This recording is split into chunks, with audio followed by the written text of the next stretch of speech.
हम आज की औरत हैं। अब हम दिखाएं रणधीर के, जब एगो औरत के दिल में प्रतिशोध के अग्नि दहके लागेला, तब वो दहन में बड़ बड़ राक्षस भी जलकर भस्म हो जाला। जितना भी भोजपुरी के देखे वाला लोग बा उस सब कोई के सांझे बिहाने चैनल पे स्वागत बा। आज हम जो ना फिल्म के ट्रेलर के रिव्यू करे खातिर आइल बानी। ये फिल्म के नाम है जान आई लव यू। जान आई लव यू में लीड रोल यानी कि एक्ट्रेस अभिनेत्री के भूमिका में बाड़ी भोजपुरी फिल्म इंडस्ट्री के शेरनी अक्षरा सिंह। वही जे ये फिल्म के एक्टर यानी कि अभिनेता के रोल में बाड़न विक्रांत सिंह। ये फिल्म के जौन पृष्ठभूमि बा लव स्टोरी के मद्देनजर रखते हुए ये फिल्म के कहानी के लिखल गइल बा। कहानी के लेखन में फिल्म के राइटर अपना कलम के जादूगारी दिखावे के कोशिश कैले बाड़न। हम ये सही बात कहल चाहता नहीं कि कहानी में कुछ जौन नयापन बा वो ट्रेलर में सस्पेंस बना के दिखावल गइल बा। रोवा ट्रेलर देखला से पता ना चली कि फिल्म के रुझ कौना तरफ मुड़ता। फिल्म के star cast, location, characterisation, picturisation, background music, हर चीज मिला के ये फिल्म के ट्रेलर तारीफ के पात्र बनता। अगर हम बात करें फिल्म के ट्रेलर के, तो ट्रेलर में दिखावल गइल बा कि अक्षरा सिंह के प्यार हो जाता विक्रांत सिंह से। और इस बात के जब उनका बाबूजी के पता चला था तो एगो अन्हारी कोठरी में जाके बैठ जाता और अक्षरा सिंह कहता बाबूजी तू अन्हारिया कोठरी में काहे बैठल बाड़ा। तो उनका बाबूजी कहता कि जब संतान के कारण ही जिंदगी में अंधेरा आवे लागे तो अंधेरा से प्यार कईल जरूरी हो जाला। ये बात के सीधा मतलब होला अक्षरा सिंह के, विक्रांत सिंह के, और अक्षरा सिंह और विक्रांत सिंह के लप्पू झन्ना और प्यार के चढ़त परवान से।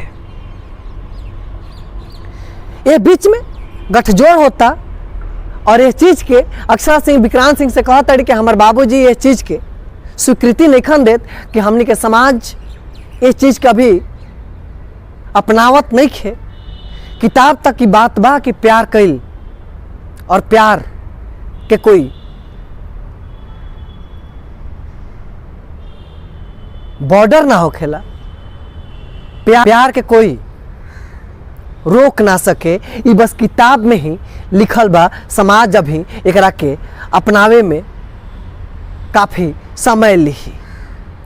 तो इस चीज के देखते ही विक्रांत सिंह कहता कि ठीक बा, जब तारा बाबूजी के नहीं पसंद कि हमने के मिलत जुलत जाता हम तारा से शादी कर लेता। जब उस विक्रांत सिंह शादी कर लेता तो ये शादी के पीछे का रहस्य बा, का मकसद रहता, यह कहानी में दिखावल गइल बा।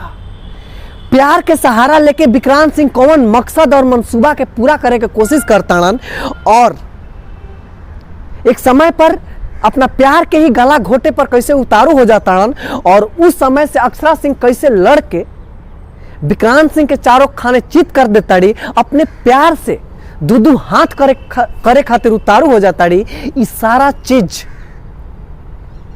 मोती के माला लेखा एको गो मोती के जोड़ के जैसे एगो माला बन जाला और सही एको गो फ्रेम और एको गो सीन के जोड़ के ये फिल्म के ट्रेलर, ये फिल्म के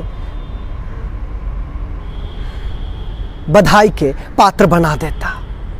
अगर हम बात करें फिल्म के स्टार कास्ट के, कलाकार के, तो अक्षरा सिंह के डायलॉग, विक्रांत सिंह के डायलॉग, अक्षरा सिंह के एक्सप्रेशन, हर चीज काबिले तारीफ बा। लेकिन हमरा लागता कि स्क्रिप्ट के कहानी में थोड़ा सा भी कमी बा जो ना पर काम कईल गुल चाहत रहे, जेकरा कारण थोड़ा सा रोमांच और सस्पेंस बनावे में ये फिल्म